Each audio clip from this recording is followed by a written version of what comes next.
Easter egg in the context of movies and film and television, right, is a kind of wink at the audience, an inside joke.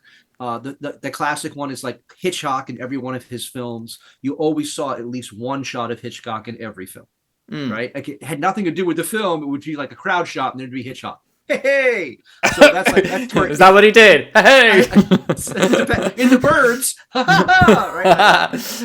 he is actually the head of the shower scene in Psycho.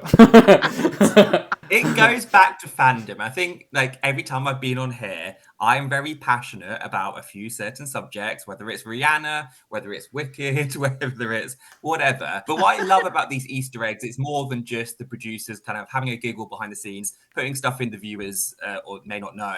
It's they're nodding to the fans. They're respecting that these massive franchises that some people live and like die by. It really goes back to the fact that they're sort of giving the franchises the longevity, and it's a nod back to them. It's a thank you to them. And I think for me, that's what I love about these. It's a tacit way of breaking the fourth wall, right? Because Yes. it's not directly looking at the camera, but obviously if you're in the know, then you know. Especially there's the obvious franchises. We've got Star Wars, we've got the Marvel Cinematic Universe. I think Wicked, as we know, has been a complete phenomenon since it came out at the end of last year. And I think I saw they had over 70 Easter eggs in the Wicked film, and primarily acknowledging the original musical, which is a lovely thing in itself. You're celebrating the start of something that's sort of having a new chapter. To have the two original stars of the Broadway hit Wicked, the musical, appear in the film, I think was a given.